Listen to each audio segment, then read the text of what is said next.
Coba. Mana kok nggak bisa? Belum, Kang. Dan and go. Hello? Is Ya, live already? silakan. Halo. Halo, apa kabar semuanya? Selamat malam teman-teman dimanapun kalian berada. Hari ini kita kembali lagi sharing cutting acara rutin dari Inafed, Indonesian Film Editor. Setelah 2 minggu kita libur dulu karena kita libur lebaran. Lalu setelah 2 minggu itu kita kembali lagi. Cuma saat ini sangat spesial, sangat beda karena kita tidak live di Instagram, kita live di YouTube channel karena yaitu tamu kita hari ini juga live di kita lebih banyak bermainnya di YouTube, jadi kita live-nya di YouTube. Tapi sebelum itu saya atas nama Indonesian Film Editor mengucapkan minal aizin wal faizin, mohon maaf lahir dan batin. Selamat Idul Fitri 1441 Hijriah. Mudah-mudahan Idul Fitri tahun ini yang berbeda dari sebelumnya bisa kita lewati, bisa kita bersabar, ikhlas, dan selalu semangat untuk mendapatkan sesuatu yang lebih baik ke depannya. Dan hari ini saya nggak sendirian, kalau di promonya sendirian, tetapi saya akan dibantu sama satu member dari Inafed, yaitu Greg Arya. Halo Greg. Hai, halo. Oke, Greg, and ini dia tamu kita. I introduce you Sven Pape or Sven Pep? Pape, yeah. Sven, thank you for coming. Ya, Sven Pape ya, Sven Pape from This Guy Edit. Mungkin teman-teman, sorry, I talk in bahasa first, okay? Yeah, And then I talk to you, okay. Ya, ini Sven ini pokoknya dia adalah salah satu YouTubers yang menurut saya yang aktif sekali. Bagaimana dia membagikan experience-nya sebagai film editor di dalam platform YouTube. Dan dia mempunyai background sebagai editor dan pernah menyutradarai film judulnya L.A. Twister. Saya dulu pernah nonton itu L.A. Twister itu, dan nanti kita akan ngobrol lebih banyak lagi. Mudah-mudahan bahasa Inggris saya tidak kacau. Jadi saya kebetulan dari Sunda, jadi bahasa Inggrisnya is Sundanese English nanti, and then Greg from Jogja, from Java, so Javanese English. So Sundanese English, Javanese English, and the real English. Oke, kita mulai aja discuss-nya. Nanti kita akan ada Q&A juga. Kita akan ada Q&A, nanti teman-teman boleh kasih kita question apapun, about editing, about This Guy Edit, about everything, about storytelling, boleh nanti kita discuss selama 2 jam ke depan. Oke, Sven, nice to meet you again. Thank you for having me. I'm excited to be here. And, yeah, we are excited because you have time in early morning. Yeah, it's about 6 a.m. here in Los Angeles. So I just mentioned I haven't gotten up this early in a long time. As editor, you like to work late and sleep in. So yeah, I don't get in the office till like 10 a.m. Okay, because yeah, I know it's very early morning, but when we was meeting, and then okay, the schedule is up to you because the sharing cutting in Indonesia is around 8 a.m. ya. Yeah. AM here. PM. PM ya. Yeah. So it's early morning, but okay lah. Thank you so much for your time. Yeah, no, absolutely. You're very welcome. Okay, thank you. So how's it going? Everything's good. Everything's okay. Yeah, I mean, definitely things are in transition right now. I'm sure you're experiencing the same situation in Indonesia, that for the past, since March, basically, The industry was shut down here in LA, and we're sort of slowly coming out of the shutdown. I think on Monday they released here in LA some guidelines on how to safely open up production again, how to start filming, these kind of things. Obviously, for post-production, we're a little protected because we can work from home. Like my editing bay you see here, this is actually in a guest house in my home. So it hasn't really affected me personally all that much. I've still continued to work every day. I have the same schedule.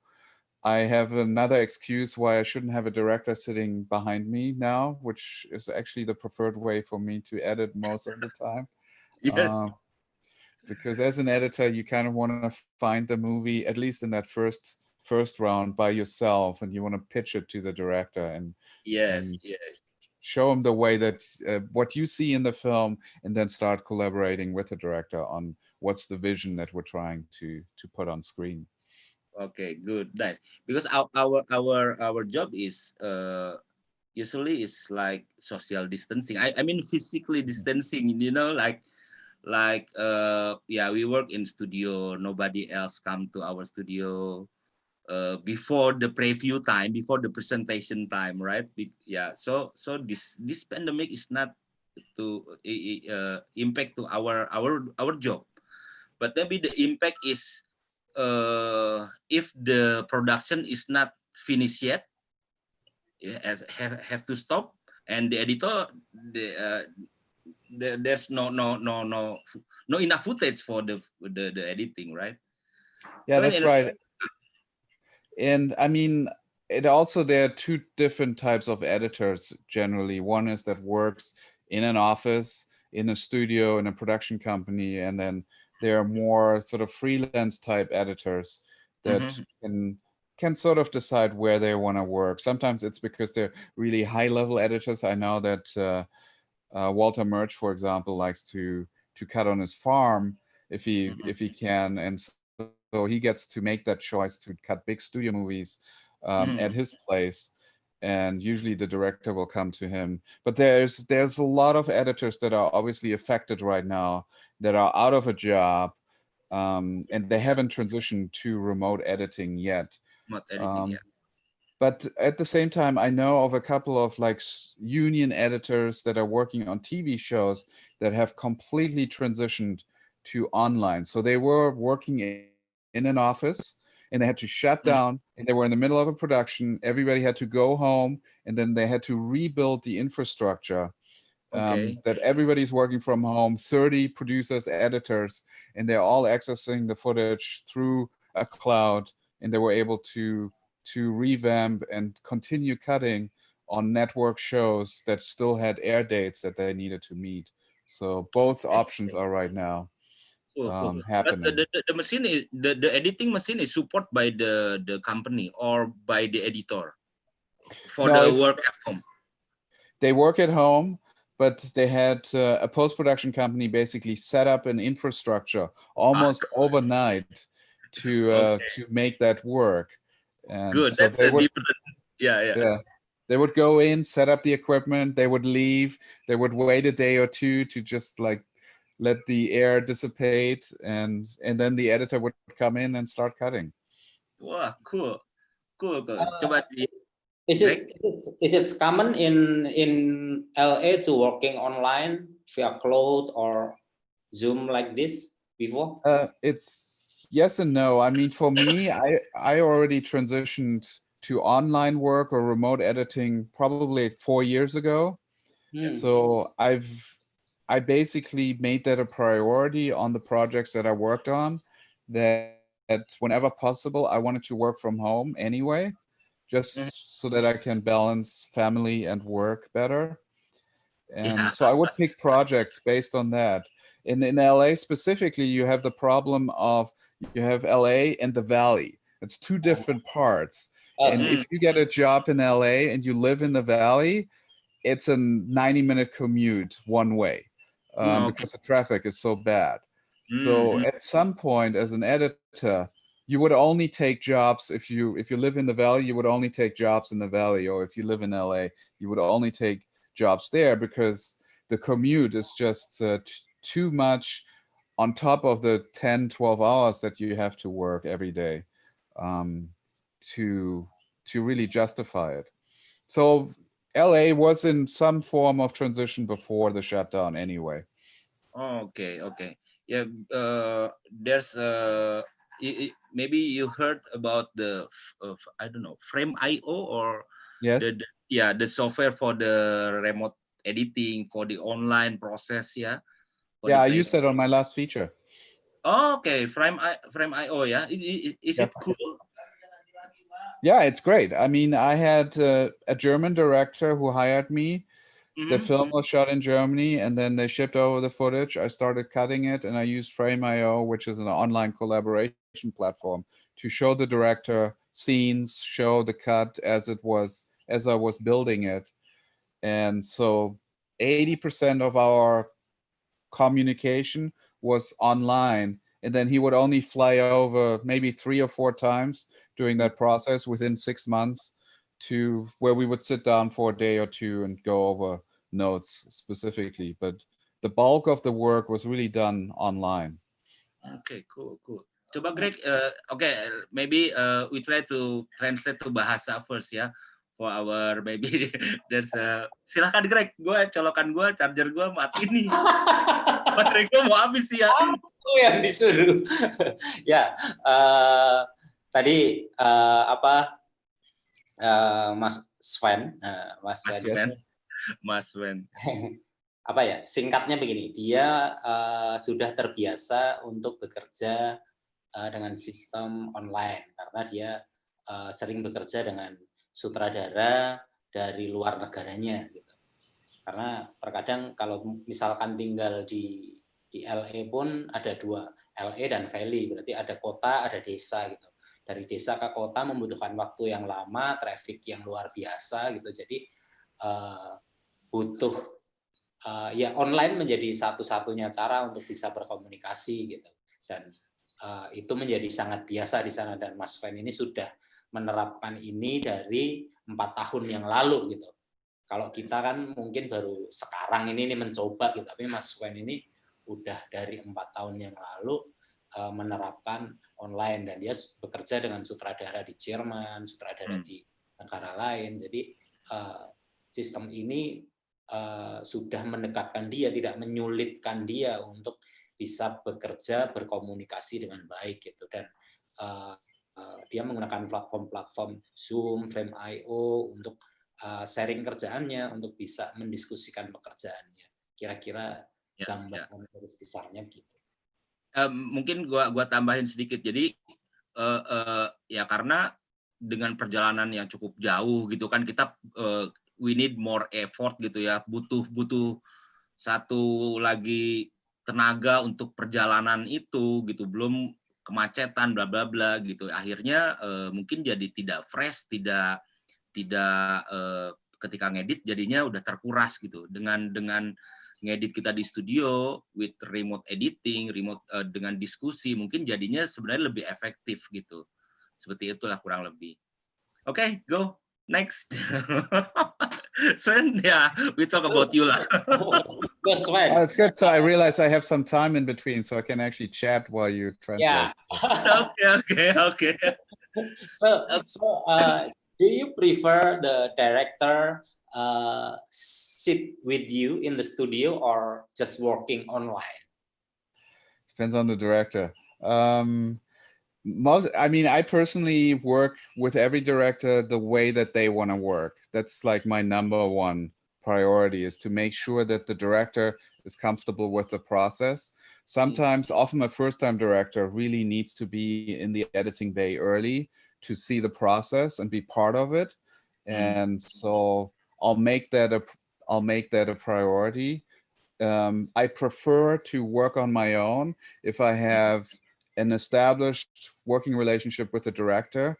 They trust me enough to know that if they're not in the room, the magic is still happening.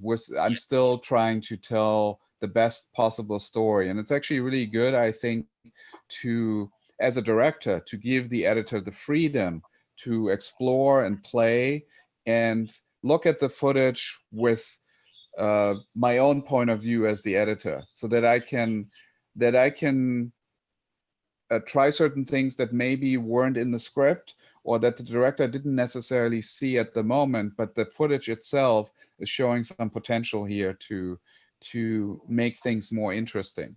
So I usually like to cut on my own, and I usually like to cut two different versions of a scene. One is the way that I think it was intended by the director and the script, and one that I think is the better version, the one that I see in the footage. And I usually show him their version first, and then they get really scared and frustrated, and then I'll show him my version, and then I hope that they're going to be happy and relieved. That's my strategy most of the time, is to show them what they want to see and then show them what they really need to see. Yeah. Because the first draft is like, oh my God, it's like hell, you know. Oh shit, this is not work. Sometimes the first draft is like Right. very craziest moment, stress moment for director, for producer. So sometimes director didn't want to watch the first draft to producer. It's only just me and you. Yeah. I think Martin Scorsese said that if you're not throwing up after seeing a rough cut, your first cut of a film, then you haven't worked hard enough on the cut yet. So it needs to be at the beginning. It needs to be really bad, because you need to try a lot of different things. You need to see what the intention was, and does it really work? And then you got to get creative and got to make it work. Mostly how long you edit the feature film Yes. until finish? Yeah, I usually want to have 16 weeks to cut a feature. 4 months. 16, yeah. And that usually gets you really close. That gets you 85% there. And then it can take up to 6 months to really refine. When that's really a time where I don't really work on the movie every day, but it's more like I finished the film and it's time for the director to like think about it, try it out, have a couple of screenings, and then come with some new ideas. We're trying to figure out what are some parts that are actually not working. Like we thought it's working, but we're now sort of getting the sense from like the audience that we're like testing this with, or just like living with the film for a while, that certain things are not working. And that is a very gradual, slow process, but it's really good to take those 6 months before you really commit. So it's very common to director to show the movie before they said, okay, this locked. Yeah, I mean, it depends a little bit on your deadlines. I usually cut movies that are meant for festivals. So we're usually pushing up against festival deadlines. And what we'll do is we'll try to get it as good as it gets, show it in the festival, and use those screenings, the premiere, actually to then make notes or take in the audience reactions, and then go back, refine, and then finish the movie off for distribution. Like FGD, for forum group discuss, it's like something like that. Yeah. Okay. So okay, there's a question. Okay, it's very fast. There's a question. Okay. Okay. This the first question, gak apa-apa ya. We try answer the question. This first question is from Ed Ica. Oke, I read in bahasa first. Mas Fan, kalau mau ngedit kira-kira punya ritual tersendiri kah sebelum masuk ruang editing? So, do you have like a ritual before you work, before you into editing process? There's sometimes every editor has a ritual, right? Yes. What's your ritual? Well, on a day-to-day basis, what I like to do is I like to use the morning to be creative. Okay. So I tend to, like, in the morning, just watch whatever I'm working on and then get straight to cutting the scene. So that means that the afternoon I usually prep for the next day. So all the sort of managerial stuff I need to do with the footage, like organize it, select it, mark it, all that stuff I tend to do in the afternoon when I'm like creatively spent and I don't have Mm, any creative energy left and I don't have to think that hard. And then I usually have seen all the footage in the afternoon, and then I have like the evening, the night to just sort of let it all sort of work in the background in my brain. And then in the morning, I'll just go and give it a really good shot at trying to cut that scene. okay. So for me, that's a really good way to use that energy in the morning to do good work. Okay, cool. Nice. Morning editor ya, morning editor ya, Greg ya. So you because prefer working in the because morning? yeah, because yeah, I don't know in Indonesia there's apa ya bahasa ininya tuh ya. There's apa Apa? ya? Ya biasa bahwa editor itu harus malam gitu. That In editor, Indonesia, the habit. yeah, the creativity is come at the night. So sometimes the editor is always working until until night, until morning. Yeah, so this is very surprised that you are work in the morning. Yeah, I mean, it depends. When I'm pushing against a deadline, I usually do what I call a third shift. So I'll work in the morning, then I'll sort of manage in the afternoon, take a nap, and then I'll work into the night. And that can be super creative as well, especially when you have deadlines. This is when you're really on fire and also do good work. But when I'm still like sort of on a very sort of reasonable time schedule early in the film, then I tend to only have two shifts. And the morning one is the creative one. Okay, cool, cool. Yeah, yeah. Like now, you are the morning person, so Yeah. you are live in the morning Oh after you yeah. wake up, Oh, yeah. breakfast, and coffee, and then live streaming internationally with Indonesian editors. Yeah. Cool, Yeah. cool. Okay. And I don't know if Listen. you've had this experience, but now with COVID-19 and the Yeah, shutdown, I feel like I can actually be less creative. Like I feel my energy is limited because of all the stuff that's going on that's also working on your mind. yeah.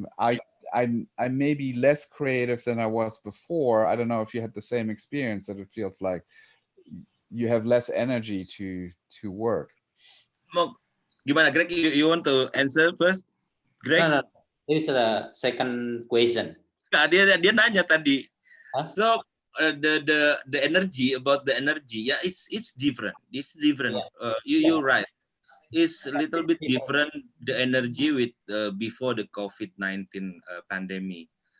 For me, it's like I don't know. Yeah, many things in our head.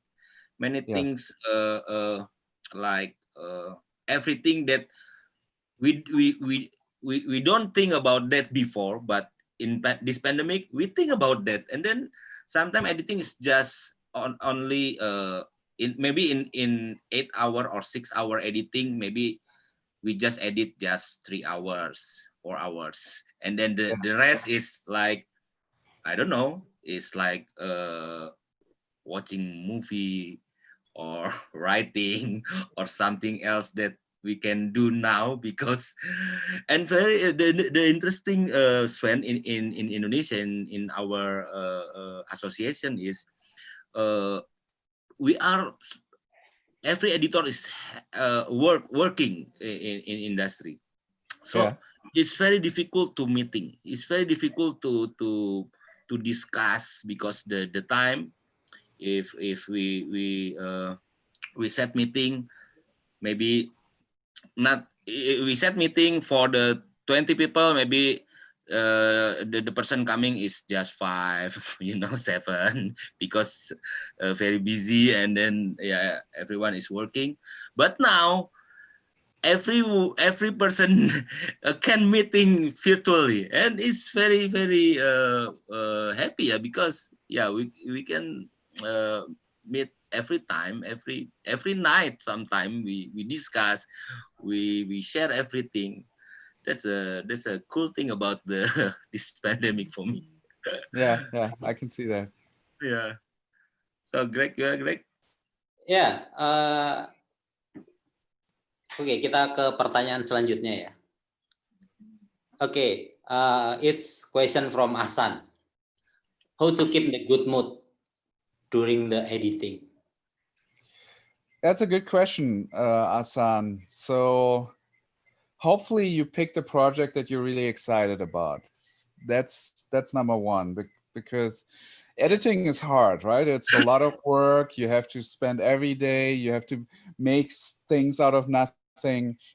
It can be very painful. But if you really like the project, it's really easy to have a good and positive um, attitude about it. It's also, I think, really important the people that you're working with. Are you really excited about the director, the relationship that you have with him? Do you really feel like this is a visionary or somebody that's really strong and is telling a story that's very unique and authentic?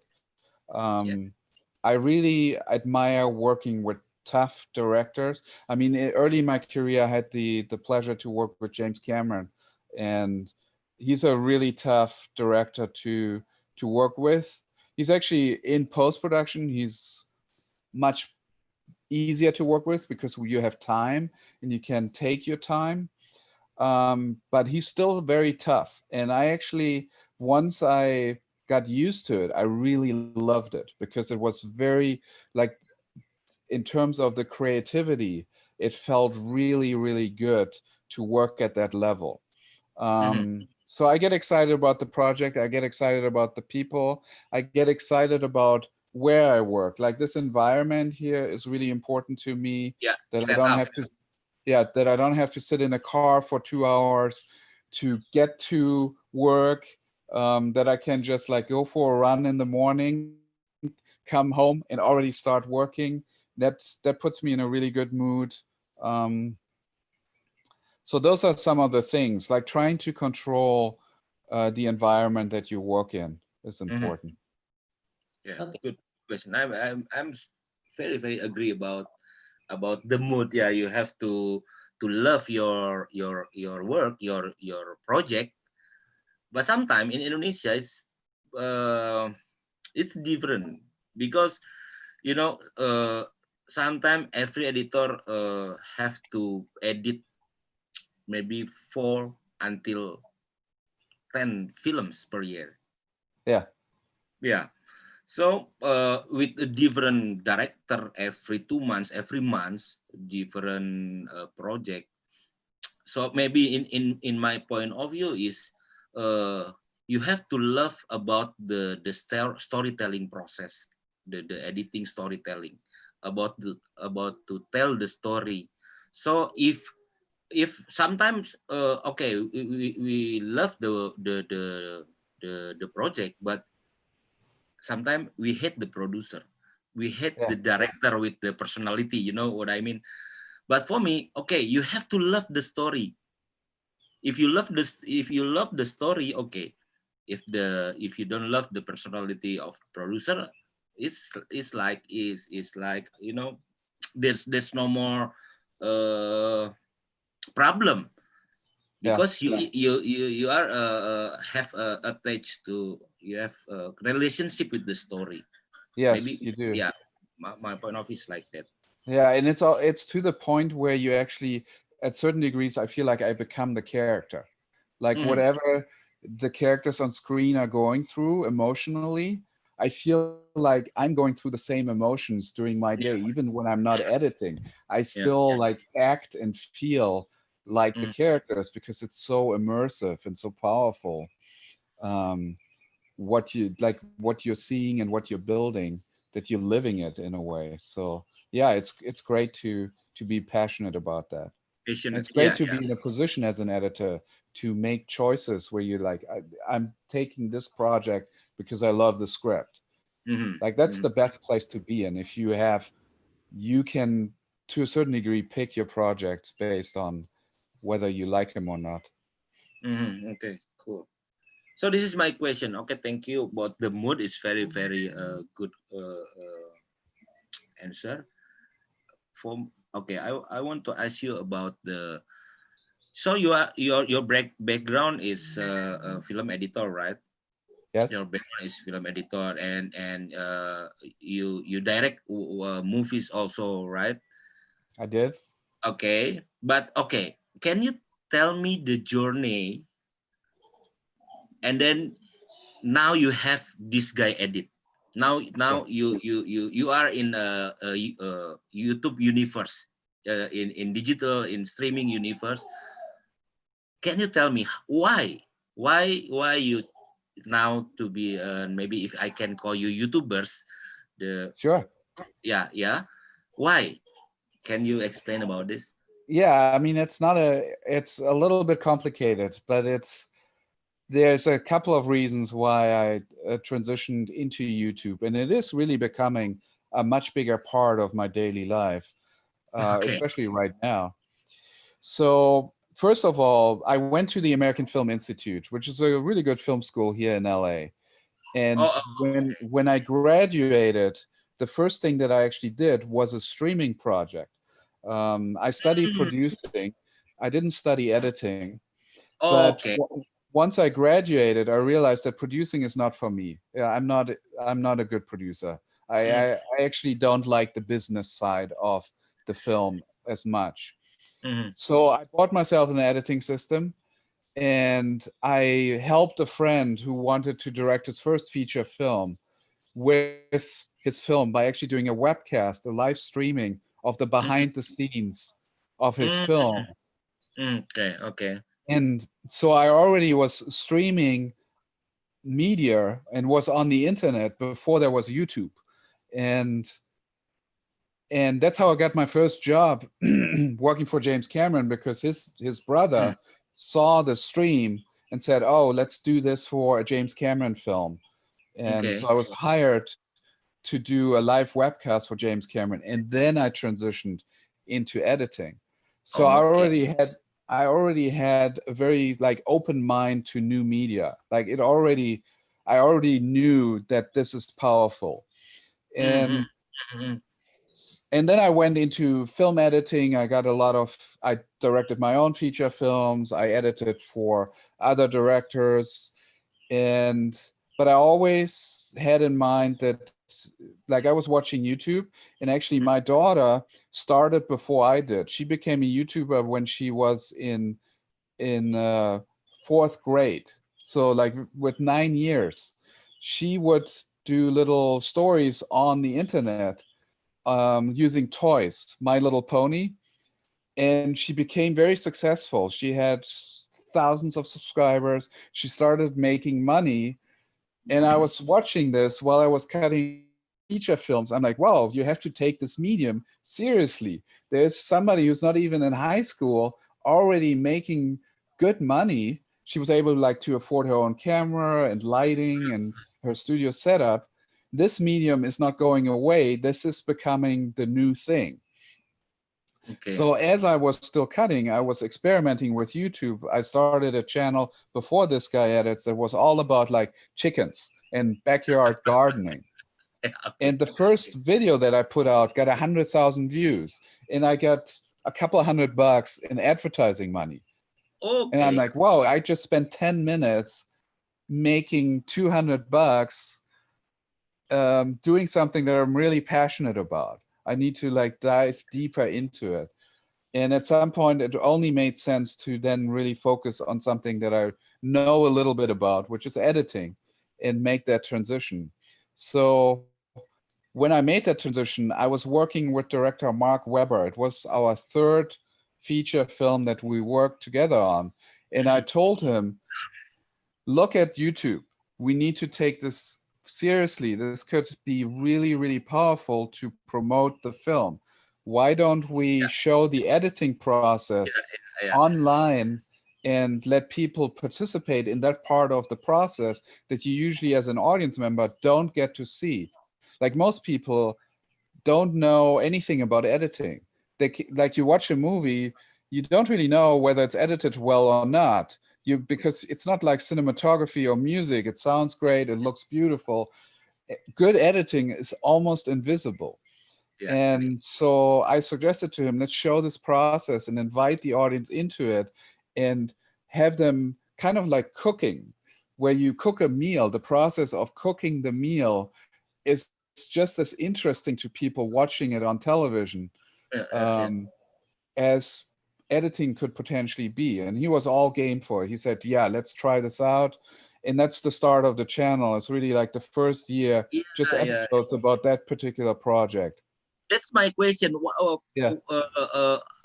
Why? I saw your first YouTube. There's a process of the film. Yes. Who's the Mark Wahlberg, right? Yes. And it's very like every week or every month you upload your video, right? And yes. in the same content. I mean same film but different content. So I have a question. Is this why this movie? And you explain to me that there's a setup, there's a design about that. Yeah, you make share the process of editing to promote the movie. This is very cool. Very cool. Yeah, I mean, why this movie? Because I had a relationship with this director where I know he would trust me to expose this process. Most directors, I would say 85%, will not share the editing process to the public. Because it's a very vulnerable state for the film and the director. Because you have to look at all the weaknesses and you have to show them, you have to expose them in the editing so that you can fix them. And so this process is very scary for most directors, and they want to just keep this hidden inside the editing bay. And it's only really the director, the editor, and maybe one or two other people that get to see this process. Everybody else has to wait until the director feels comfortable to show a version of the film. I've worked on films where the producer wasn't even allowed to see the first cut until the director signed off on everything.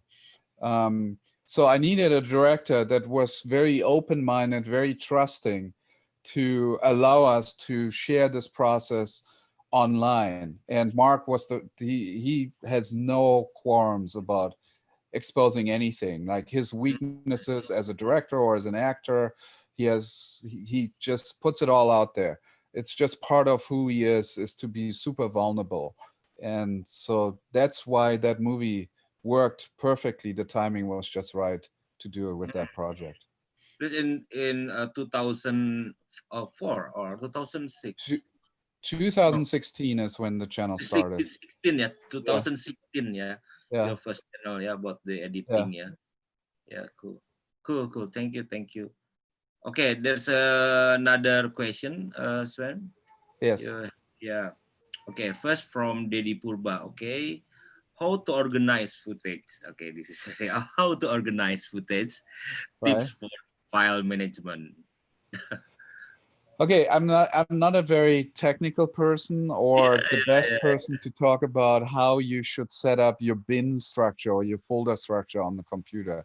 Have a system, make sure the system works for you, try it. It's really important to do a test of your system. So what I like to do is, and I posted a video on the channel about doing a workflow test. Workflow, yeah. So what I would suggest is you get the footage, just take one of the cartridges, camera cartridges, put it in a folder that you think is the structure that you want, and then put it into your editing system, cut a scene, and output that scene to the sound mixer and to the online, whoever does the online, the color grading or whatever, and give them like a test scene and test that entire workflow chain all the way through output.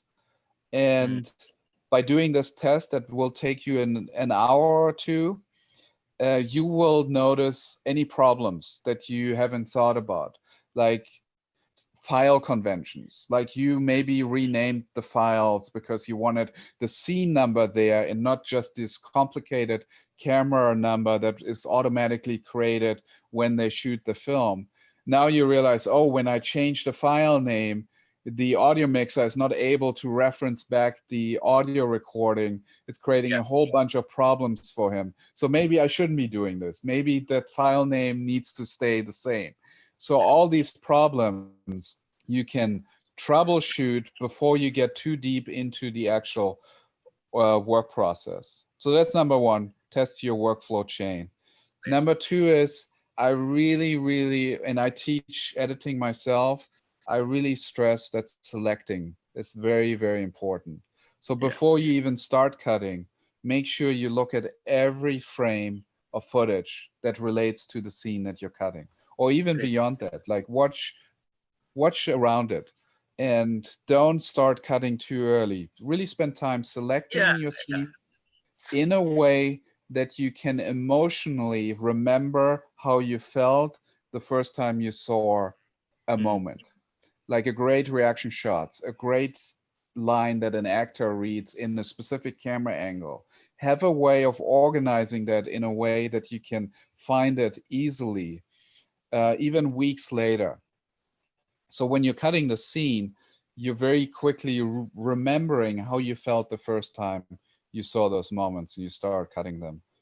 And there's a video on the channel where I talk about how I do it with like different video layers that become kind of like a visual waveform. So all this stuff that's really, really strong is on a higher video layer.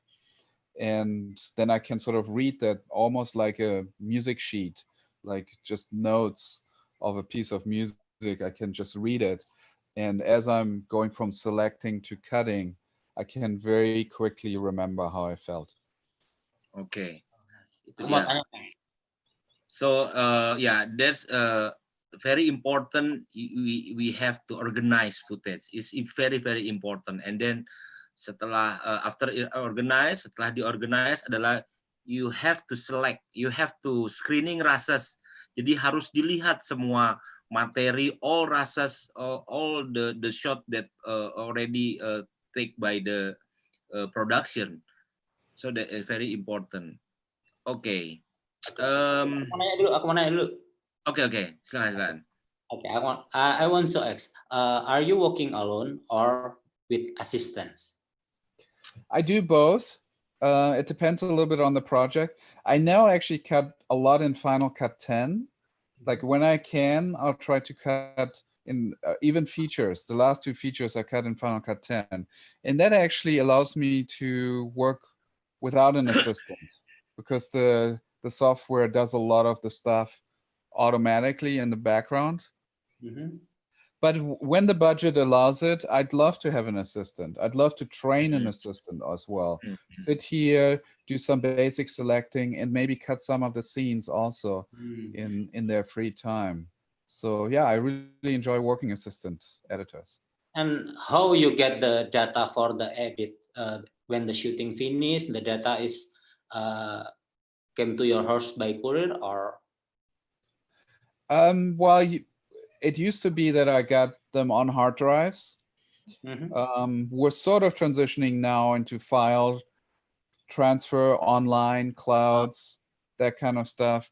We still have relatively slow internet here in Los Angeles. So as soon as we get some really massive, fast internet, fiber or whatever is going to replace this, then it will all be online. But right now, most of the time, the footage comes through FedEx, basically, or UPS. So using courier, right? Yeah. Right. Okay. Another question. How make dari form arbiter meong?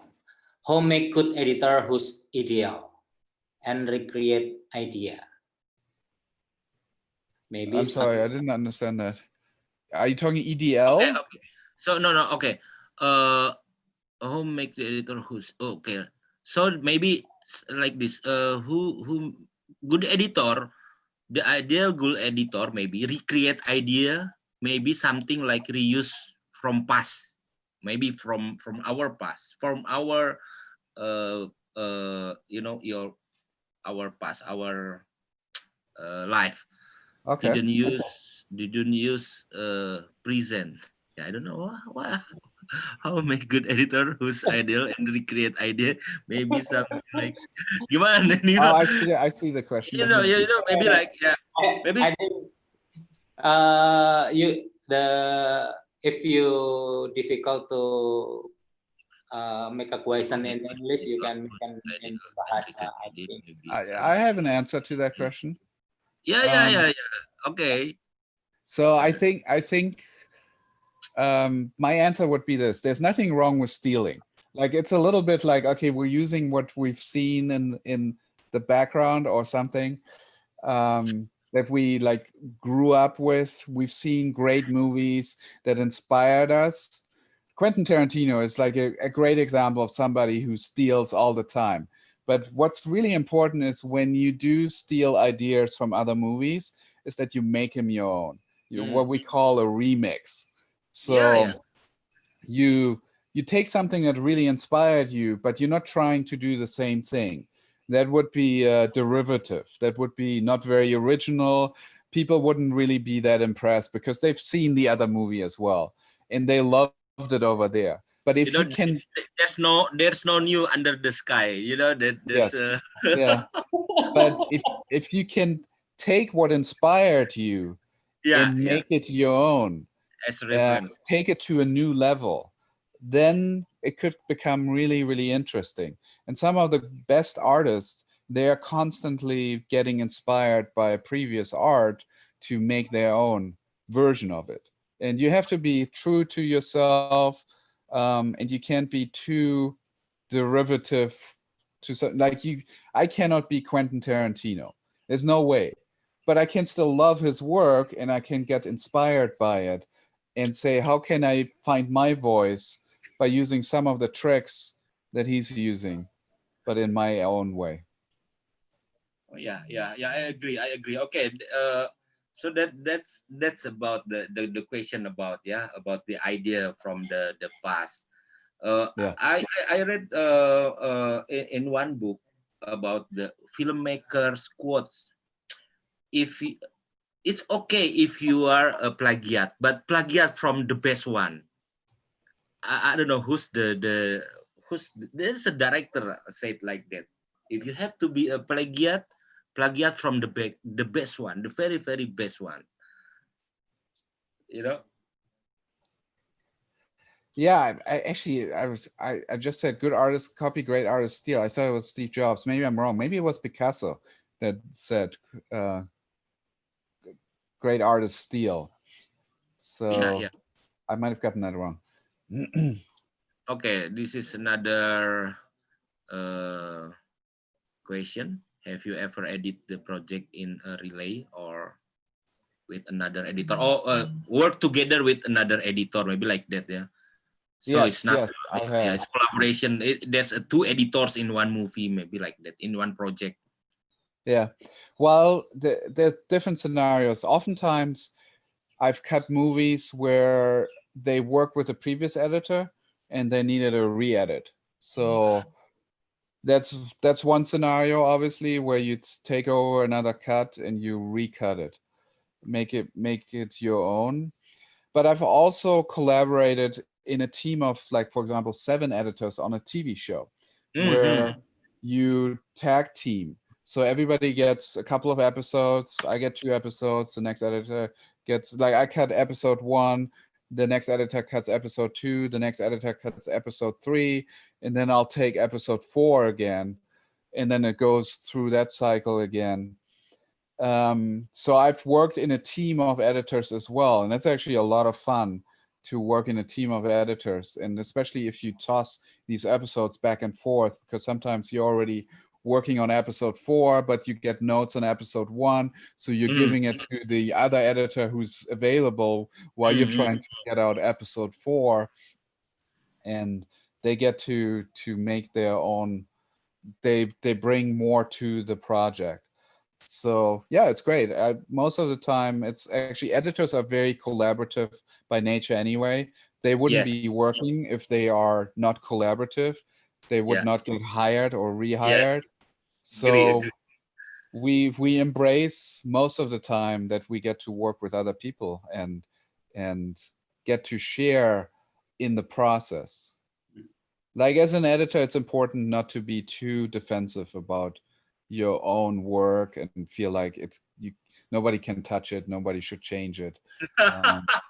You should be Yeah. open for change. Yeah. Editor is it's very interesting job, because we have to hear everybody. We have to hear in, and we have to choose which input that we have to put. Yeah. So yeah, for me, it's like you said, we are a collaborator. We are we because our life is like, we use editing in our life every second, every minute. We always think about editing. From we are wake up and then we go to sleep. We always choose everything. That's interesting for me about the editing, because every human is doing editing in life. It's true. Yeah. Yeah, anyway. So okay, another question is from Kelvin Nugroho. If you have to choose, teach from director or film editor, teach or learn? Learning, I think it's learning. Learning dong. Learning from director or film editor. Well, I mean, I like learning from people that are talented. So if it's a talented director, I like learning from them. If it's a talented editor, I like that too. So I don't think it's really by job. It's really by person, who I like to learn from. So for example, I worked with a very seasoned editor. His name is Jonathan Brown, and I was hired as the second editor on a TV show, and within just sitting down and having lunch with him, I just realized, wow, this guy is so ahead of me in terms of his career and the wisdom that he can share and so on. I'm just going to follow his lead. I'm just going to accept the fact that even though technically I was actually hired before he was hired on the project, but I realized that he's far further along in his career, that I'm going to step back and let him take the lead on the project and learn from him.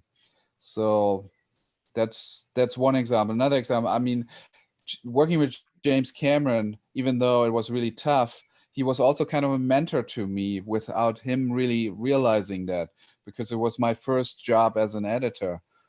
So he kind of gave me my first break, and some of the biggest lessons I learned came from him, not because he's like in teaching mode and is saying, okay, this is what you need to do, but it's just by him reacting to my work and seeing how he can push me go further is a great way how I learned about editing as well as filmmaking. So yeah, it's great. Yeah. Okay. If I'm not wrong, that you are in the James Cameron project is assistant editor, but you moved to editor, right? Yes. Can you tell me, because a lot of assistant editor is always want to be an editor. Assistant editor is not professional assistant editor. It's like step to be an editor. You know. You can share about that. How you can be editor in James Cameron movies? Well, I mean, you have to have some balls. You have to be you have to have some courage. So I knew that I was into editing. So when I got the job to do like a webcast, I already knew it's all about the editing. So I was already cutting a lot of things like little sizzles and prototypes of shows that he was working on. So he knew I was editing anyway. And then when I got hired to become the night assistant, so that's like the guy, the lowest guy on the totem pole, to just digitize the footage at night. I would come That's into nice. the office at 8 p.m. and I would finish my shift at 4 a.m., 5 a.m. in the morning. So while the machines were running and just digitizing the footage into the system, I was sitting on his Avid actually cutting the film. And Okay. I was, without anybody knowing, I started cutting a scene. I think all And assistant editor do that, doing like to you. yeah, so when one day he walked into the office and he wanted to see something, and the other editors haven't really started cutting yet because they were still organizing and selecting and so on. And I just raised my hand and said, I can show you something. And then I showed him like the first 10 minutes of his film, the way that I saw it. Is there an And editor in there in that moment? sorry? There's an is there a editor is in that moment? There's a editor in that moment. There was an editor there, yes. But Okay, okay. he hadn't started cutting it. A really good friend of mine, actually. He was really cool about it. Okay. So he wasn't upset. But I showed James the first 10 minutes of his film the way that I cut it, and with music and everything. I did like full on, as if it's ready to screen. And he looks at me and says, "Okay, this is not gonna stay the way it is, frame by frame, but this is a pretty good start." And he walks out, and I didn't know what that meant or what just happened. And then the next day, the producer calls me into the office, and I thought, okay, this is when I get fired. And that was one scenario. The other scenario, and this is what happened, is that I got hired to become an editor. So I sort of took a chance. I stepped up and I made that choice. Like if this would cost me my job as assistant editor and I would be out of there, I'd be okay, fine. Okay. I'd rather take that chance than not cut, not edit. And I think in a way he sort of respected that enough to then say, okay, this kid gets a shot.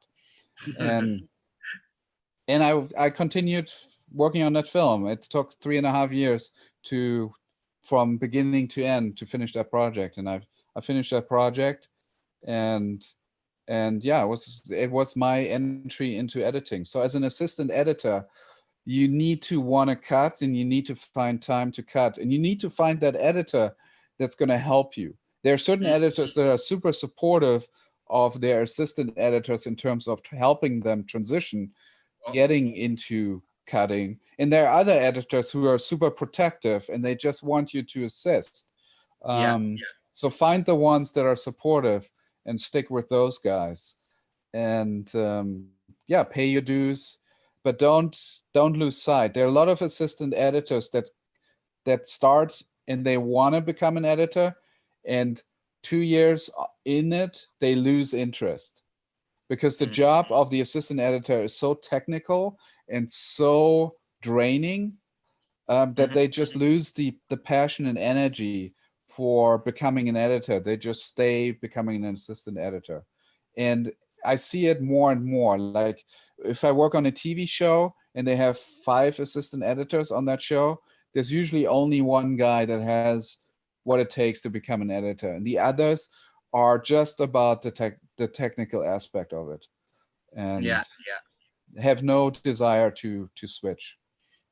Maybe yes, sometimes as editor we can see maybe this guy can be an editor Yes. next, because it's more than technical, right? We can feel the person is have a collaboration, sense of collaboration, have like a sense of serviceable with a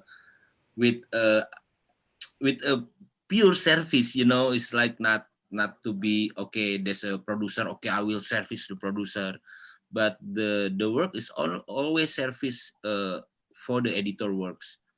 Yeah. Perform, Yeah.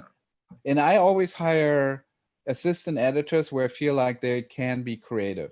So I usually like to look at their reels as well and see if they can tell a story. And I'll let them cut scenes. And oftentimes it doesn't work out. I realize, oh, this is not a storyteller. But many times I'm like, oh, this is a storyteller, and she should be, or he should be cutting more. Yeah. We can see, we can see from that, Okay. Interesting story, It's very interesting story because you you think that you got fired by a producer, but there's open the big door for you to come to the industry. Yeah. Occasionally you have to be bold to make big moves. Okay. We jump to the another question. So tadi Kelvin about the learning from director or from editor, but Sven tadi jawabkan learn from everyone, learn from who can, Yeah, sometimes you learn from the assistant too. Yeah. But for me, is we can learn from everyone. If we have a bad producer, we can learn from the bad producer with a different learning. How what things we can take it from the bad producer or person. Okay, Ahsan Adrian. Okay, is very okay. In one of the 7 law of editing, nurturing relationship with the director is care. But what if the director is hard to approach? How to maybe how to approach with a director who very with a different personality, different thinking. It's about chemistry. You can share about it. So the relationship with the director is sacred. That's true. It's really important that you have a strong relationship between the editor and the director. And sometimes the director is difficult. So what does that mean as an editor? You have to step back. You have to allow the director to be who they are.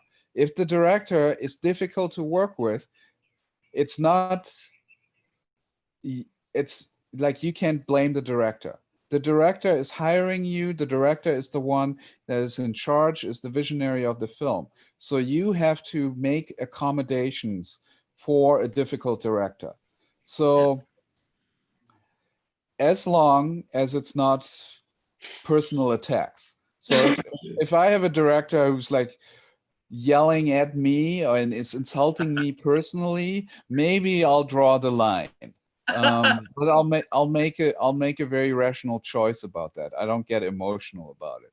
But as long as the director is really focused on the story, and maybe they have a difficult time working with people and communicating it in a way that it's friendly, I don't care. Scream and yell at me, tell me how to make this better. If it gets us a better movie, let's do it. My job as an editor is to make sure that the film is the best it can be. And so I have to work with difficult footage that has problems, acting that is terrible, and a director that is a pain in the ass. All that I have to manage and work around to make sure that the film is the best it can be. And if I pick the right film where I see potential, it's all worth it. And so if you have a director that is difficult, don't give up. Just like you're professional as an editor, you have a job to do, just do it. Yeah, agree. I am very agree. Yeah, for me it's like be a friend first. Be a friend. Yeah, make a friend. A friend, be a friend, be a family. After that is everything is go. If you want to yell, if you want to run in my studio, it's okay. But and sometimes you have a director who will tell you exactly how to cut, like on the frame. They will say, stop, cut right here, cut to this angle, use 12 frames of that or whatever it is. And Yeah. sometimes as an editor, that's what you have to do. You'll just, okay, my creativity doesn't matter one bit. I'm just pushing buttons right now so that the director gets to see the film exactly the way that they want to have it cut. And that's sometimes the job as well. And I just hope that the director's right, that they make good choices. Yeah, agree. I very agree. Okay, Uh, okay, Asan, yeah, the answer is like that. Berarti Asan, you have to. Nanti kita ngobrol aja. Sering Curhat kayaknya kan. gitu. Ini lucu nih. Greg kita yang ini ya, yang ada yang itu not over. Novel not over. Okay, novel not over. Okay, Greg. Okay, novel not over. The question is how to build a good storytelling if we didn't have good experience. Yeah, I mean, the experience doesn't matter, right? Yeah. I mean, so do we mean like you have experience like many years of working as an editor? You don't have the experience to The story. Yeah. So, well, you have to get experience, right? On my channel, I always say just edit. That's the most important lesson that I can give you. I can't really, I mean, I can tell you how to be a good storyteller or what is good storytelling, but ultimately the only way you're going to learn good storytelling is to just do it. Do it. You have to edit every day. Yeah. And you have to get better at it every day. It takes years to become a good storyteller. So I can tell you 7 ways of how to build a dramatic scene, and you have conflict and when you need to get out of the scene so that it doesn't fizzle. But if you don't translate that into actually cutting scenes and applying that and seeing whether it works or not, if you don't have projects that are being put in front of an audience and you see an audience just yawn and be bored by what you just created, and then you're like, shit, it just didn't work. I need to be better, and I need to try something new to get the audience to care. If you don't go through that experience over and over again, you're not going to become a good storyteller. And that's it. You just have to edit. True. If you want to be a dancer, you have to dance. Yeah. Yeah, you have to dance. train those muscles. Yeah, we know about the theory, but if we not doing dance, yeah, we cannot be dancer. Cool. Yeah. Okay, this Gina Nur. Gina is one of the best director and writer in Indonesia. Gina Nur. She asked how important is writing skill for an editor. It's very interesting. Yeah, it is an interesting question. I mean, I write as well. I've written a couple of screenplays, and it helped me with editing. And I think editing helps me with writing too, because you're kind of doing the same process of trying to engage an audience. And you use words to engage an audience. You try to be very efficient, authentic, and cinematic about it. And with editing, you're doing the same thing just with shots. And shots are basically building blocks, just like words are building blocks. And you're moving them in a way that they start to make connections that engage an audience emotionally.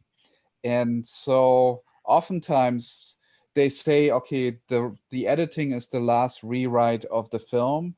It's the last stage of where the film gets written in a way.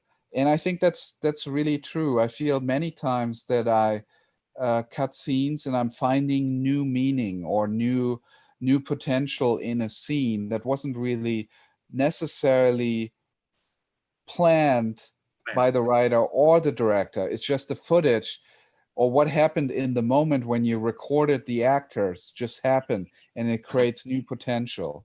So I think it can be really helpful for an editor to dip into writing, and vice versa. It can be really helpful for a writer to go through the editing process, or maybe just sit in the editing bay with the directors and the editor and experience how story takes shape.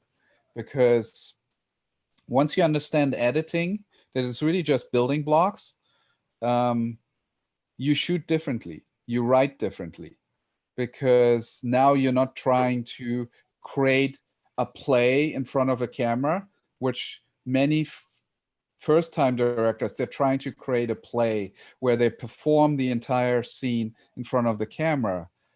Instead of that, you're becoming a hunter, where you're hunting for moments that are really, really interesting.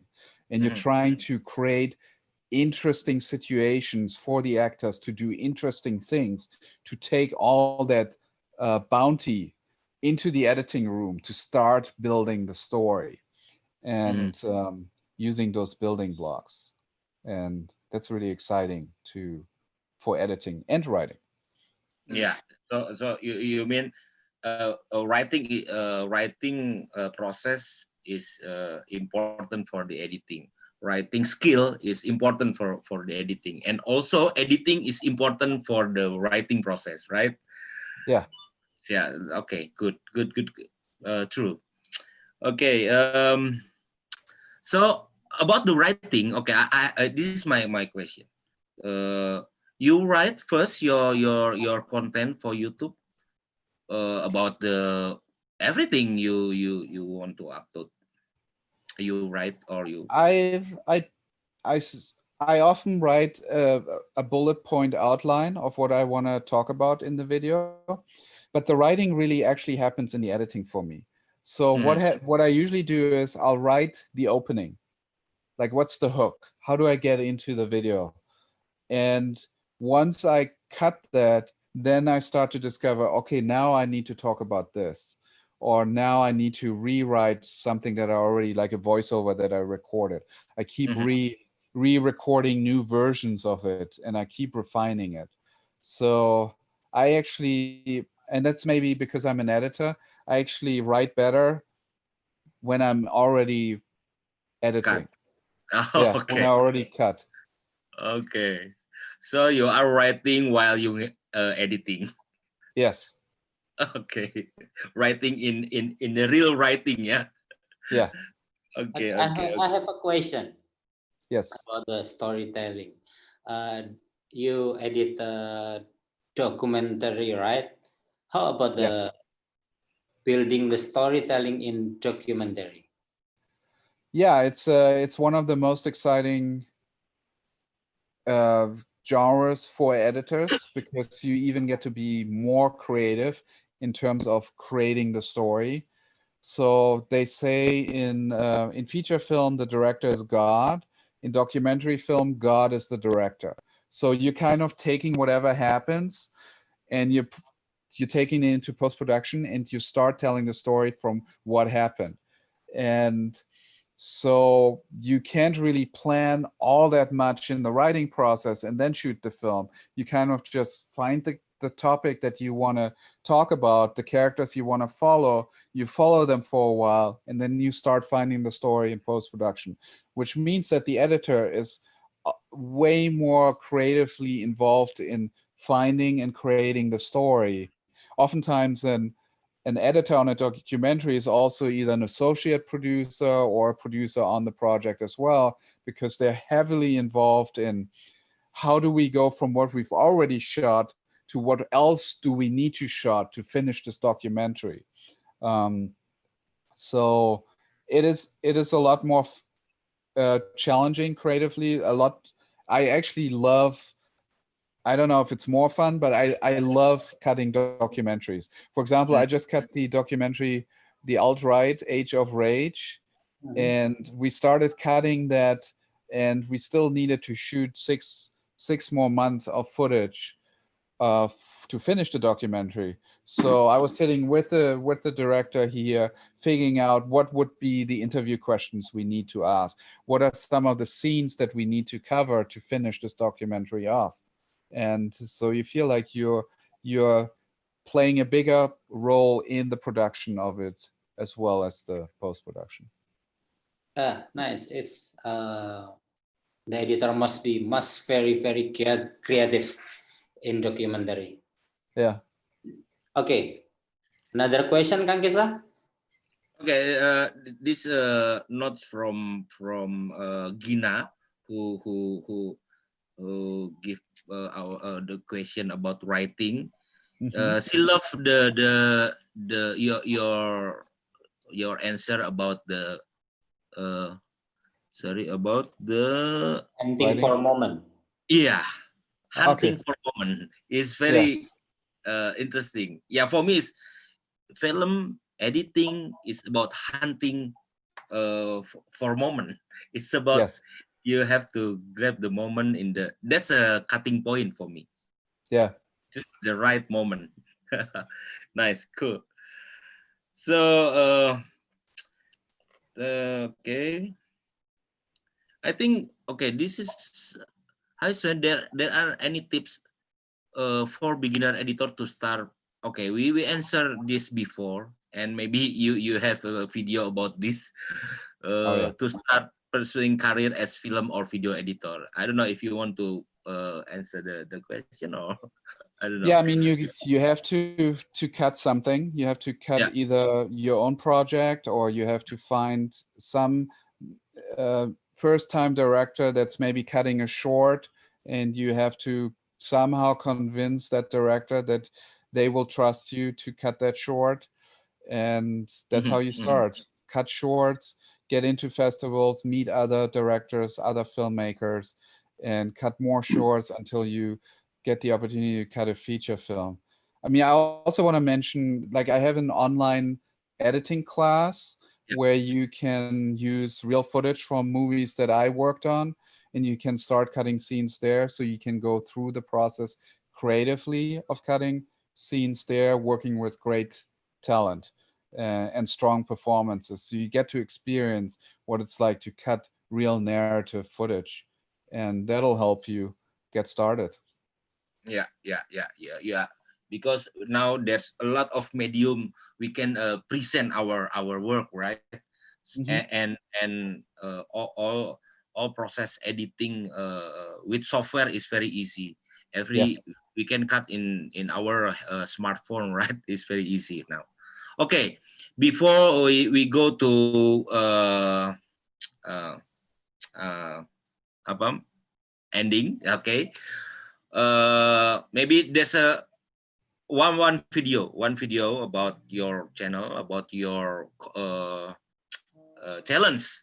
You have challenge in your channel, okay? Jadi Sven ini bikin challenge di channelnya. Kalau yang tertarik sama ini bisa ikutan. Kita lihat dulu videonya. Okay, I will share the screen first. Cool. Okay. Wait. Share screen. Okay.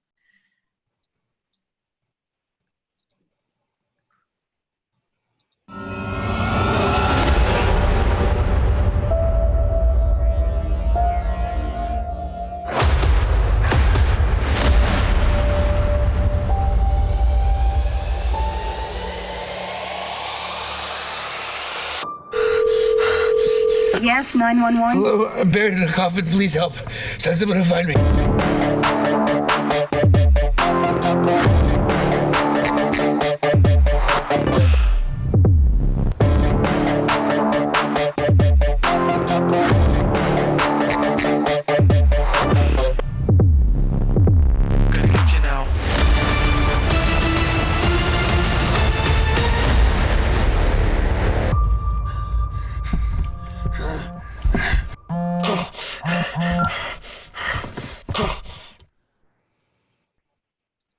Nice. Okay, very nice.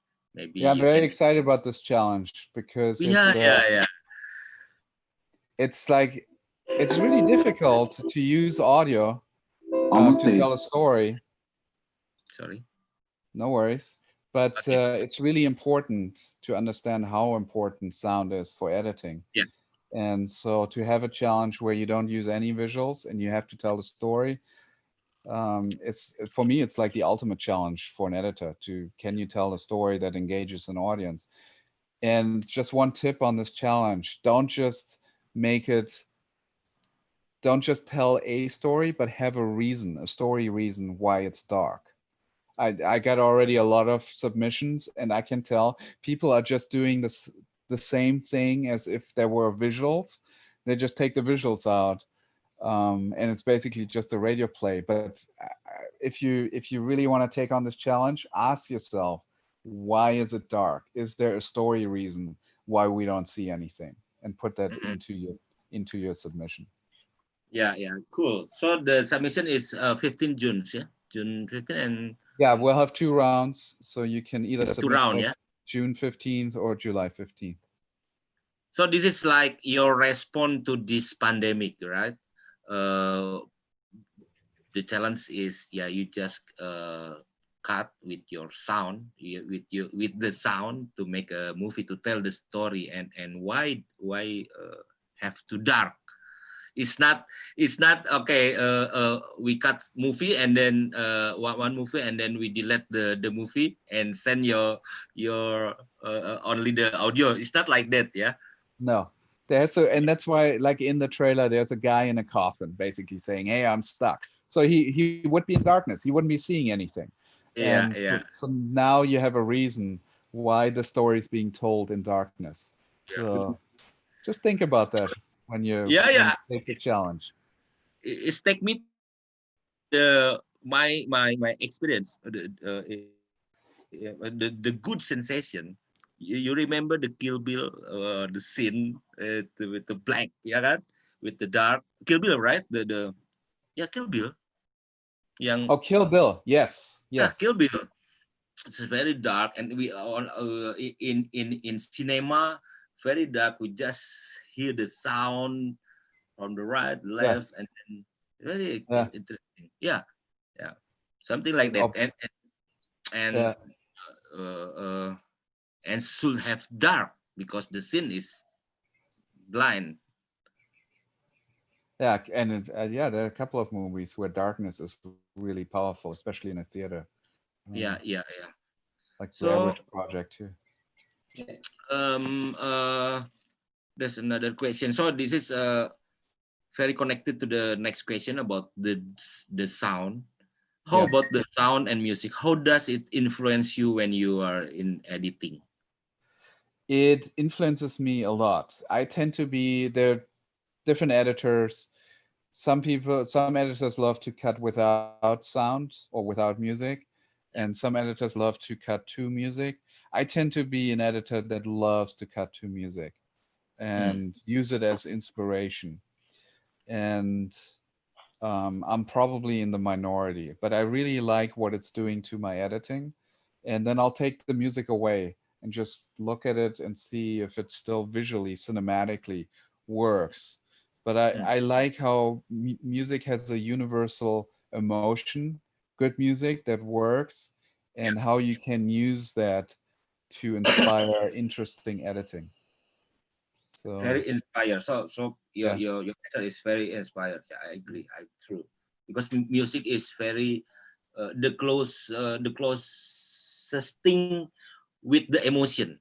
yes, If we read one screenplay, yeah, we can reference by music. Okay, the mood is like this music. The mood is like this music. It's very interesting about because yeah, music sound is we are married like uh, editing is about cutting and sound design.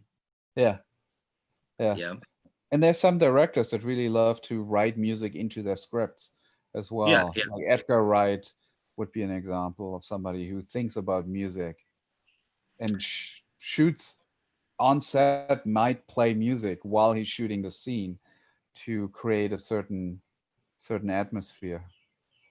Because our artistic side as an editor, it's make a rhythm, right? Yeah. Yes. uh, and rhythm is made by cutting and made by sound. What do you think Yes. about this? What do you think about rhythm is important? Editing, if you heard about editing, okay, rhythm. Yeah. Well, Well, what do you think about fundamentally, yeah, and how to editing, build rhythm? right. Fundamentally, editing is shaping the rhythm of a scene. Yeah. So you decide how much time you spend on a reaction shot, how much time you give an emotion to live.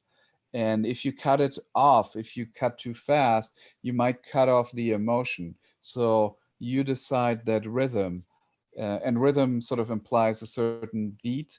It implies a certain dynamic range that you use. Like scenes can just be all just one note, like all the same speed, all slow or all fast. They have to be like a roller coaster ride. They have to have things that build up, tension that rises, things that move slow, and then it goes fast. And there's huge release of energy, and all that is impacted by the way that you cut them, how fast you cut two moments. Like you recommended a movie to me, The Raid, that I should watch, and I really love the editing in that film because the rhythm of these scenes is so strong based on the editing. And I just remember like one scene where he just loads like a gun, and the way that we cut to how he puts the magazine into the gun, and that he goes through the door. It's all in the editing. Like you feel the energy through the editing. Okay, cool. So rhythm is important, and then okay. For me, I'm very love and interesting if we talk about rhythm. If I talk about rhythm, yeah, rhythm because sometimes rhythm can be problem if we Yes. put a wrong rhythm. And for the beginner, maybe the new editor, sometimes they cut, yeah, with a good rhythm, but not have contact to the content, you know. Yeah. So the question is how to build rhythm in our in editor mind, you know what I mean. Okay, I know story have to build by rhythm, we have to shape a rhythm, but what do you think, how we can build our sense of rhythm so we Yeah. can, yeah, please. Well, you have to go through the process, and you have to feel the rhythm with the audience. So you have to make an assumption at the beginning as a beginning editor that this is how the film should be. This is how the rhythm should be of a scene. And then you cut it and you put it out there, and you sit with an audience and you take in their energy.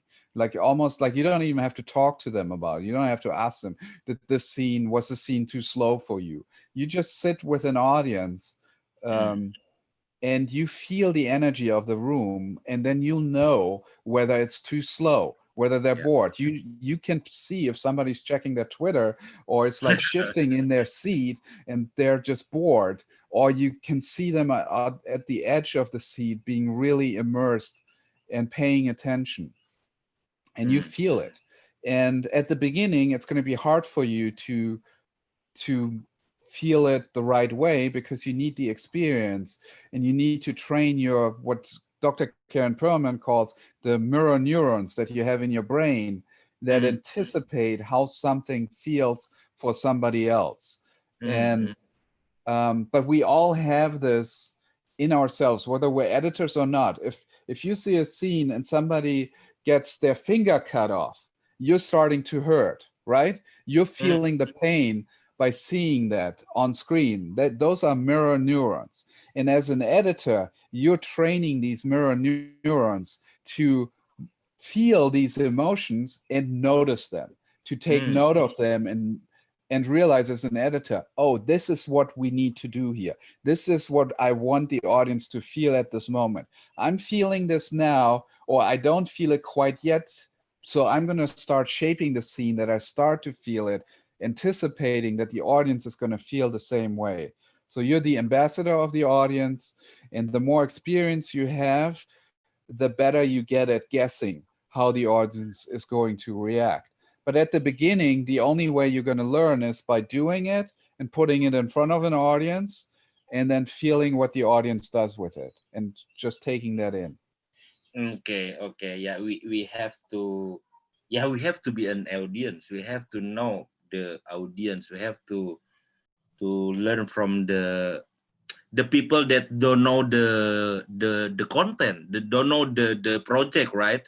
So they are more objective to react to our project. Okay, cool. Yeah, cool. you need you don't need your friends. You need Yeah. a real audience of people that don't care about you or the film. Because an audience is naturally uninterested because they have so much information, they have so much other things that they could be doing, and you have to grab them. You have to get their attention and you have to engage them. So if you have an unengaged audience that is forced to watch your stuff and you make them care, then you're on the right track. Okay. Yeah. Cool. Okay, Gina always asking. Okay, thank you, Gina, for watching us. Gina. Okay, Gina, talking about I love this sitting. question. Yeah. Go ahead. Yeah. Sorry. So Gina is a writer-director. She's a writer and she's a director also. Talking about sitting with the audience, do you re-edit the movie because of the vibe of the audience only, or is there any form or survey that the producer give to the early or beta audience? Yeah, we discuss it before, yeah, about the forum discuss or different. Benar kan, sama kan, ya Greg kan? Iya, tadi kita udah ngobrolin sih. Ya, tadi we talking about this before. So maybe Gina can nonton yang sebelumnya aja ya. Maybe she can watch rewind the video. Yeah. Okay. Greg, tanya lagi dong. Yeah, I would love to answer that question. Okay, please. Yes, absolutely. I sit with the audience, and I make sure that I don't sit with the cast and crew. So if it's like, let's say it's the festival premiere of a film, I will not sit with the cast and crew. I will sit somewhere in the back, and I'll make sure I have like people all around me that have nothing to do with the film, and I make sure they don't know that I'm actually part of the team. So I'll hide my little lanyard that says I'm the editor or whatever. And I'll just take in the energy. I'm just feeling like ideas will come up that I could never think of just by picking up the energy of the people around me, of how they react. And I will start making mental notes. I'm not sitting there writing notes or so because I don't want to disturb them. I'm just taking it in. And then I'll meet afterwards with the director and we go through our experience of this and make changes to the film. And so I haven't really looked at a form or survey in years. There was a time where we used to do that, but we don't really, I mean, as filmmakers, we don't really, I don't really think it's a good idea to ask an audience member, what scene were you confused about? You'll just know by being with them and picking up the energy. So you just you mean you just see the reaction, the real reaction from the audience. Yeah. So you not make like I mean you not discuss with the audience after they watch the movie. No. Oh, okay. I mean, the marketing department might do that. Okay, yeah. But I mean, I haven't worked with a director in a long time that ever paid attention to surveys. Okay, cool. So, okay, another question, Ahsan. Editor is trained watcher. How to become a trained watcher? Okay. Yeah, Ahsan. I mean, we talked about it. You just got to do it. Yeah. just do it aja udah. Yeah. And how important is the director how important is the director to understand editing technique? This question from Dimas Art. How important director to understand the editing technique? I would say it's probably not important for the Nothing. director to understand the Okay. editing technique at all. The director's job is to watch, react, and communicate. If you have a great director is a great communicator. He's able to look at your work and let you know whether it fits with the vision of the film and how it could, or what he would want the film to be and how he would want this to feel. And so some of the best directors don't know camera, Yeah. lenses, lighting, editing Yeah. at all. They Yeah. just they're just great at watching and communicating how this works, or being like a motivator. That's really good for a director, to be like really enthusiastic and pushing you to do your best work and to Mm. never settle. Yeah. Director need to know what he want to talk about. Yeah. Yeah. Yeah. And- Is the producer is get involved too in the film? It depends on the producer. Some producers are super creative, and they're really there's a partnership between the director and the producer, where they trust each other and they push each other. And it's great to have a strong creative producer in with the director, because sometimes they really, sometimes the director even is going down a wrong path, or they're doing something for the wrong reasons. And it's good to have a producer in there that has a big picture view on the film and can say, you know what, this is, you're not serving the film. But most of the time producers will really step back and let the director do what they need to do, and they'll be just in the background Oh, cutting checks and making sure everybody's happy. okay. So you just work with the director mostly? Yeah, my first loyalty is with the director. So if there's a conflict between a producer and a director, I have to side with the director, because I need the director to trust me that I have their back. yeah. Yeah. True. Nice. Yeah, maybe director have to from the previous question about the editing technique for the director. For me, okay, it's not important maybe, but important is director have to know about the editorial thinking. Yeah, Sven, you know, Mhm. about how because if director didn't know about the editorial thinking, yeah, for me, it's not enough to be an director. What do you think? Editorial thinking is about like decoupage shot, like breakdown shot, maybe. The director is important to know about that, or you. Well, it's definitely helpful. So yeah, it would be important. For example, you could have a director who doesn't understand coverage. So you could have a director who's really wants a scene to play in one take. Then you can't cut unless you now introduce the idea of a jump cut. Yeah. So if you have a really talented director, he will be able to tell a story in one shot, and it's going to be paced perfectly. But Yeah. that's one out of 1,000 directors. Most Yeah. directors will Yeah. get the pacing not right, uh, because they just don't have the experience or the luck to get it just right. and Okay.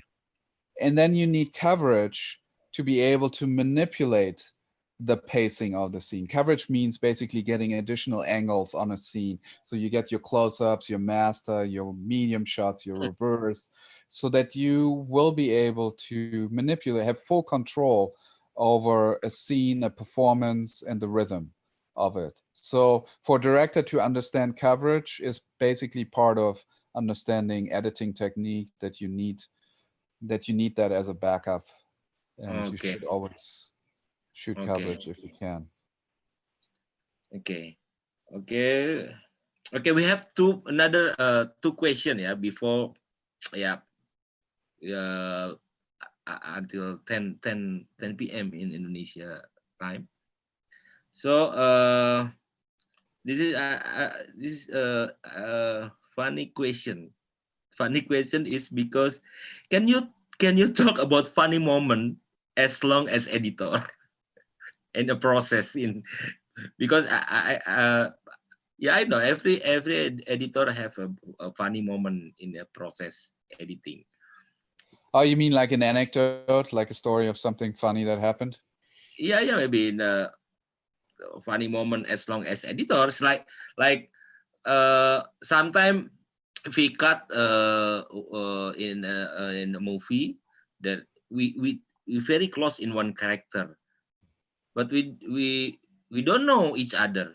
But and we when we go to the premiere, it's like I know this guy, hi, but I don't know. Yeah. You know, Yeah, it's I like had I had many moments like this where I met actors at a premiere and I would have deep conversations with them where they would be shocked how much I know about their private life and what's going on with them because it just on set they were uh, talking about all that stuff while the camera was rolling. Um, I don't know if you know the actress Lindsay Lohan. Lindsay She Lohan, I know. was a big actress a few years back. I cut a movie that James Franco directed, Oh, then, and oh, okay. Short movie, so sorry. short movie or feature No, film? it was a feature film. It was the second feature film he directed called Good Oh, Time Max. And we used to cut at night because he was shooting Spider-Man at the same time. And so one night he would walk in, he had Lindsay Lohan with him. And she was a big actress back then. And she would just plop down next to me on the floor as I was cutting his scene. And she would just like stare at the screen, stare at me, and just look at it. And because it was so late at night, she like could barely talk. She was basically almost passing out. And so it was a very bizarre experience for me sitting there cutting. And I mean, I love her performance. Like when yeah. she was at the top of her career, I thought she'd be like, she's this close to winning an Oscar. Mm. She just needed the right part for that to happen. And to just spend time with her for like a couple of hours, just having her sit right next to me was just really, really bizarre and special. Okay, it's a funny Yeah. moment. It's a really Yeah. funny moment. So it's like nervous moment, awkward moment in editing. Yeah. Oh, I loved it. It was great. Yeah. Okay. So this is Gina again. Gina again. Yes. Gina. Speaking of the director vision, how do you finding or exploring the theme of the movie while you edit it, or since you read the Yes. screenplay to finding the theme? This is where it's really important to have conversations with the director, even preferably before they start shooting the film. So with Mark, for example, as we're cutting this film, he's already thinking about the next film. And he starts Mhm. thinking about the screenplay that he started to write, the ideas that are percolating. And we're starting to have a dialogue about it. And this is usually the stage where I get an idea of what his vision is for the film. And so by the time he starts going off and shooting the film, I have a really good idea of what his intentions are. So when the dailies start coming into the bay, I I keep that in mind as I watch the dailies to see, is he really faithful to his vision, or is he changing? Is something is there a transition happening between what he originally envisioned and what's happening to the film now? And so I take these early conversations with directors really as a strong indication of what the vision is of the film. Okay. And I'll keep that in mind because during the editing process there's often not enough time for the director to talk to me while they're still shooting. And then later, once I'm like deep into the edit, I'll have more conversations with the director to just sort of check back and see, is this meeting the expectations or the vision? Okay, cool. Agree. Yeah, about because it's important. Editor have to know about the theme of the story, right? Because Yeah. it will guide us the cutting, the rhythm, the approach, style of editing is depend on theme, right? Yeah, and Cool. I don't know about you as an editor, but I tend to be an editor that has a very strong point of view on the film itself. So I often surprise the director on the execution of the edit. So I'm not trying to cut the film the way that I think the director expects the film to be. I cut the film the way that I think it's best. But that decision of what I think is best is formed by what I think the vision of the director is. Director. Okay. Yeah. So I'm Yeah. executing a version of the vision that I see. Yeah. But Yeah. it's not necessarily my vision. Okay. And after that, maybe discuss with the director about which part the good the best one, the closest to the theme, right? Yes. Yeah. And I see there are two different phases in editing. There's the editor's cut and there's the director's cut. I see the editor's cut as my opportunity to pitch the story back to the director and say, this is what I'm seeing. And once I've told my version of the film, then I completely let go of it and I'm becoming the listener. I'm not telling the story to the director anymore. I'm listening now to the director, responding to it and making it their own.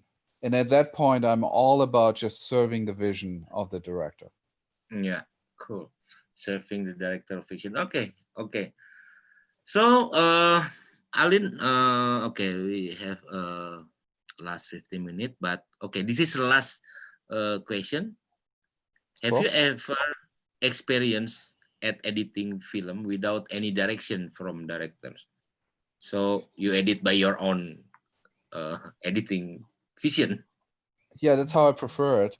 So yeah, I've been in many situations where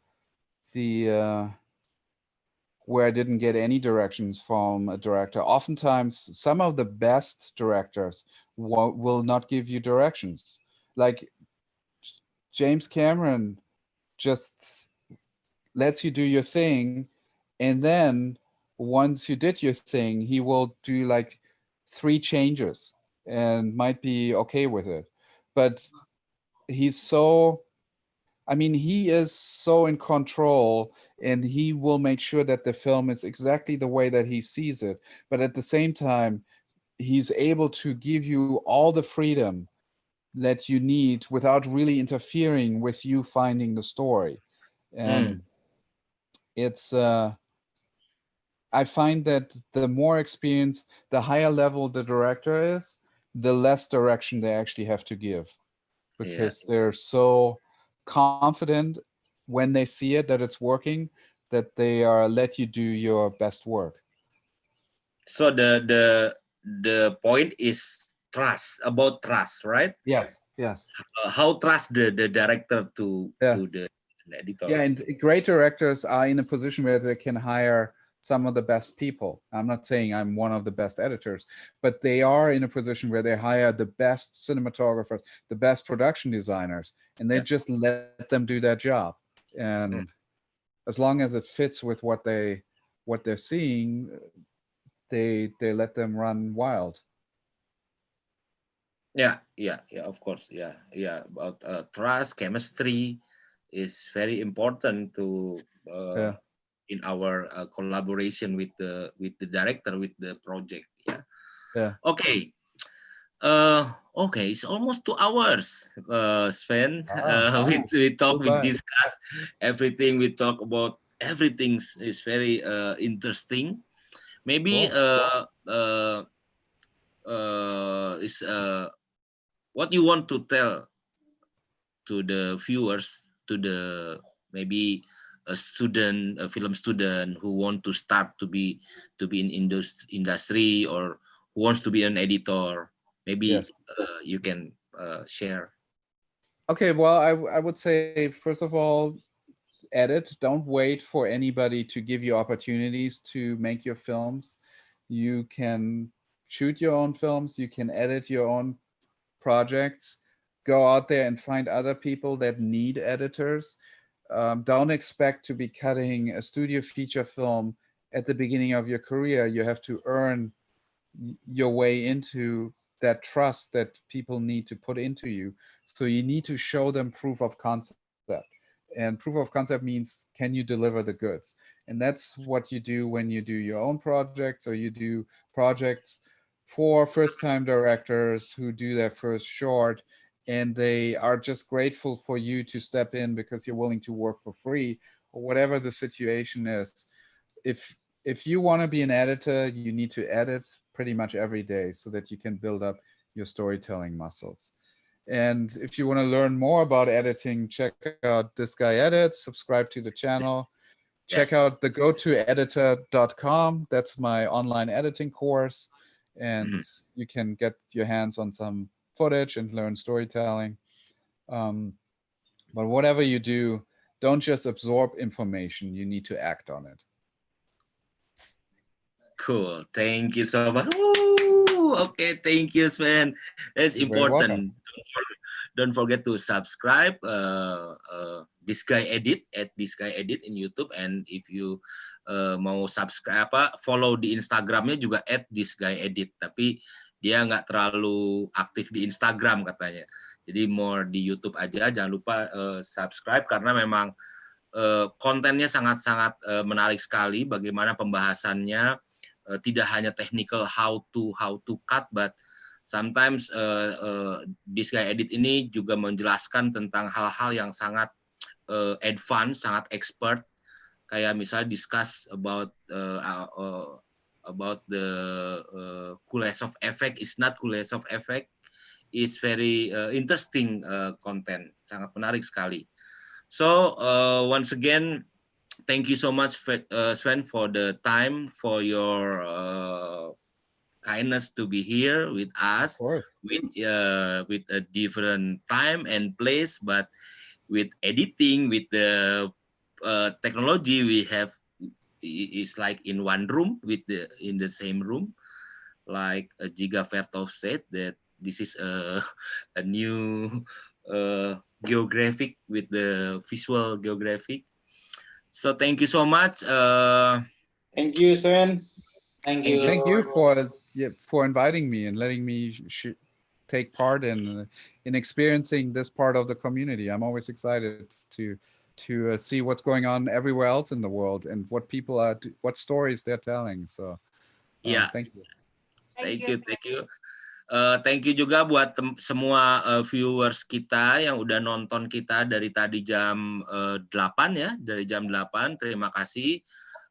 Semoga ini menginspirasi semuanya, memberikan trigger untuk semua, bahwa yang tadi Sven cerita bahwa kita tetap berusaha untuk ya ngedit, cut aja gitu, bikin aja, jangan menunggu dulu kesempatan, tapi selalu membuat aja, selalu menari ketika ingin menjadi penari, seperti itu gitu, supaya one time pasti kita akan tahu kemampuan kita di mana, dan akan ada orang yang melihat kesempatan itu seperti yang Sven lakukan kepada James Cameron gitu. Dia tidak berharap menjadi editor, tapi there's a moment yang membuat itu berubah karena dia melakukannya dengan sungguh-sungguh. Sekali lagi terima kasih untuk semuanya. Minal aidin wal faizin, mohon maaf lahir dan batin. Selamat kembali bekerja with new normal. So Indonesia now is going to new normal moment. So everyone can go home from outside from home, maybe back to work with new normal. So thank you so much. Stay at home, stay healthy, and keep creative. Foto dulu dong. Oh, take a picture first. Okay, please. Take a picture. Bentar. Oke, 1, 2. Terima kasih. Thank you. Thank you, Sven. And thanks a lot. Cheers. Live-nya Beres Stay live-nya? healthy. Live